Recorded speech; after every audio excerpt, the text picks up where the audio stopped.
If you're being a father, you start to do silly things like browsing the internet for really, really strange things, like children's songs. Sometimes you stumble over really funny stuff. And no, I won't sing any for you, but this one I'm gonna read for you. Bet, Kinder, bet, morgen kommt der Schwed. Die Schweden sind gekommen, haben alles mitgenommen, haben's Fenster eingeschlagen, haben's Blei davongetragen, haben Kugeln draus gegossen und die Bauern haben's erschossen. It roughly translates to, pray children pray, tomorrow the Swedes might come.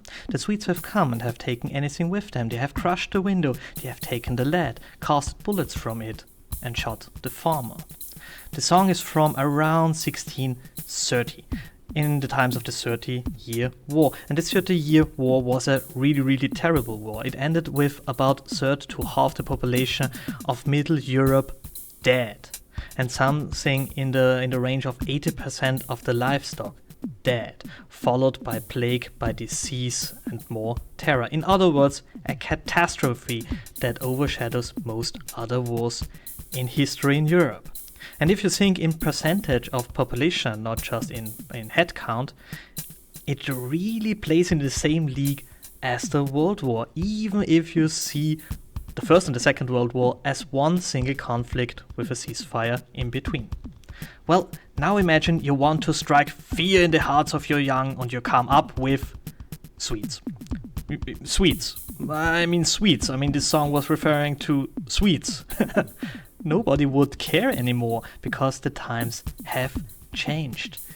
This Swede is not this Swede anymore. You see, we always use the last butcher in history to raise our finger to say, oh, don't do that, or you be like blah, whoever. Before the World Wars, it was Napoleon. Now it's an untalented painter with a silly beard.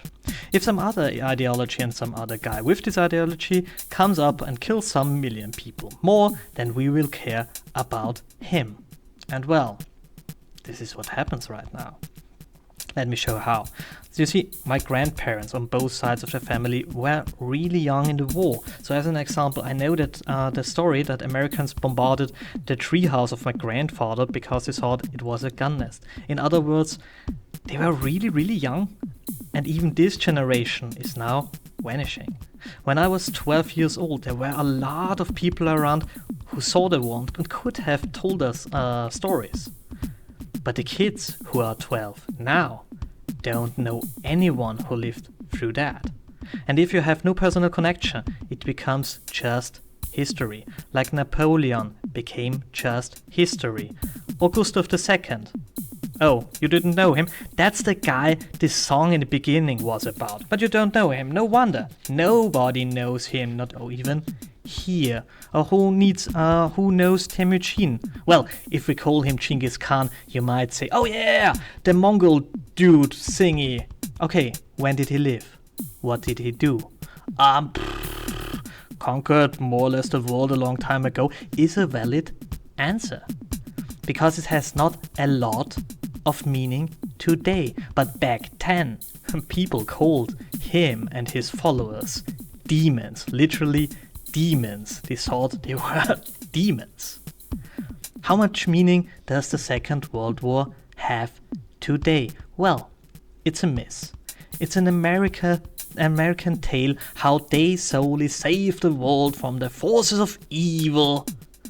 When it was indeed a German-Russian war, it was fought in the East, it was decided in the East, but who cares? None of these national myths are really true. Remember the 300 Spartans who fought gazillions of Persians alone and they won but paid the ultimate price. Well, first of all, they forgot to mention that all the normal soldiers. The 300 were only the, well, kind of nobles.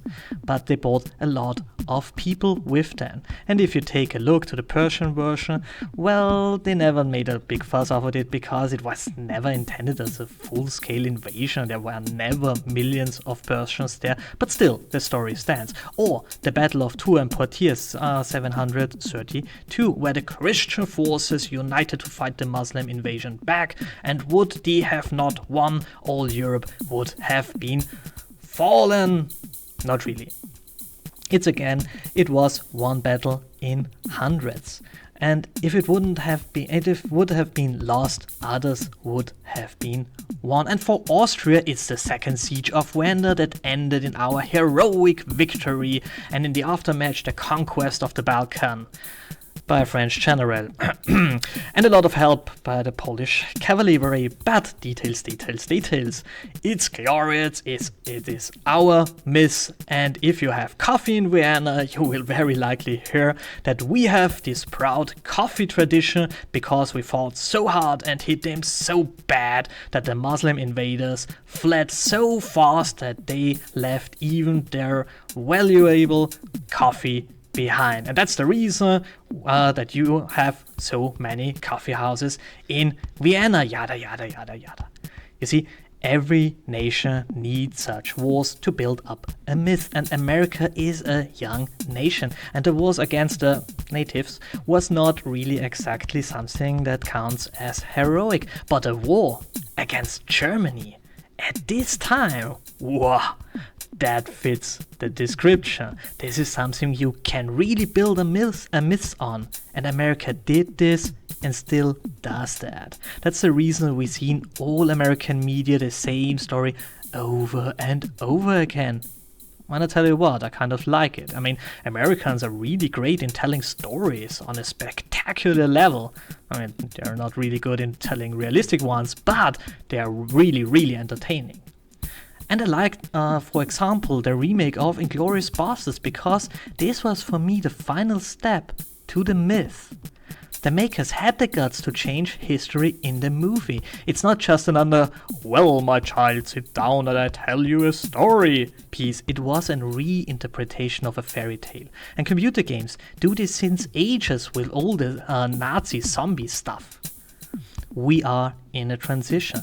The old generation has still the stories they really heard from people who had really stories to tell. But the next generation, well, will not even have that. It's then history. It's so far away, and with then the whole effect goes away. If someone does something you don't like, it was enough to shout, "You Nazi!" at him, and there was a decent chance that this will make him comply. Try this with shouting, "You Swede!" This won't have any effect anywhere in the world. But it used to have an effect just some 100 years ago. And think a bit further than that. Hannibal at the portas. Hannibal at the gates. Every culture and every age has its own boogeyman, and it looks like the Second World War has lost this effect, this boogeyman effect on the young. But fear not, there is a new boogeyman. The elite doesn't like it all too much, but the working class father gives his daughter now a pepper spray with the word, "Take this." You know, the people we are not allowed to say bad things about are out there. Be careful, the boogeyman might come. Like it or not, the Nazi was overused. It's now just an abstract boogeyman. An important part of American culture, absolutely, because the Nazi was what the Persians were for the ancient Greeks or the Swedes for the Germans in the Third Year War. The Nazi is now American folklore, and Omaha Beach is kind of what the Thermopylae were for the 300 brave Spartans. Most of the people that overuse the word Nazi have no real understanding what this word describes. They use it as the Christian used the word Antichrist 300 years ago, or demon or whatever. It's just the opposite of everything that is good. It is as simple as that. Nazis is just a new word for demons. The problem with folklore is it's not a really good teacher. It is entertaining, but it's not a good teacher. You see, there are two polar versions of what the Nazis were back then. Were they just a bunch of butchers, the kind that Europe sees every 100 years or so, or are they something that is unique in history, something that is better than everything that was before and everything that will ever come? And from a historical view, well, it's the first. They are not really special. I mean, Stalin and Mao killed way more people and not less systematically. And some butchers that came before that were also in a lot of ways more brutal against their own people. And if we are talking Jews, well, I hate to bring it up, but the First Crusade was in this regard quite a mess in Europe. I think this bunch gets way too much credit. Why do we grant them the honor of remembering their names? Isn't it enough to remember that a despot with a silly beard fucked up? History punishes by forgetting names. We should forget the names and remember that a system that was based on collectivism caused so much suffering. So whenever someone comes up with the idea, hey, let us be a group and let us kill a bunch of peaceful people, it's for the greater good, we should remember that this is not the best of all ideas. Indeed, it's very likely a very silly idea, and we shouldn't do this. So why is this important? Well, because the gaming industry is again quite interesting in the World Wars. And EA with his World War I installment, and Call of Duty seems to come back to the Second World War. And I'm not really the big ego shooter player anymore. I mean, I'm an old man and have bad reflexes and stuff. But it's a form of art for me. And I'm interested in it from the standpoint of art, because art tells a story and games tell interesting stories in interesting way. A lot of people squeaked about how these games don't portray reality. Guess what? Art never does. Games never do. It's not history. If you're interested in history, get a history book. It's a game, it's a piece of art, and whenever art is created, it tells us something about the time it has been created, not about the time it portrays. Take art, take a picture of Venus, Google it. They show always the same concept, the same goddess, but they look different each time, based on what's deemed as the aesthetical in the times this piece of work was created. We lost our opportunity to get real first-hand information about people who lived through these times. I had the chance to listen to some of these stories, but the young won't have this chance. And if I tell this story, it's just a story that I could have made up. I mean, who knows? How could you know? It's folklore, it's stories, and these stories will become fairy tales at some point. In 1,000 years, the world wars will be seen as one conflict, and the kids will of course learn some names and write them down in tests and forget the next day about it.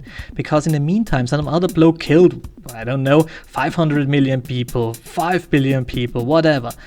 Following the next idiotic collectivistic idea that might come around. History goes on. And how it really was, well, it's just lost in just 3 generations. How it really was like. Well, face it, nobody really cared for that. What remains are stories and inspiration for new stories from a new generation, for the next generation. The time for reality, at least for this topic, is long gone.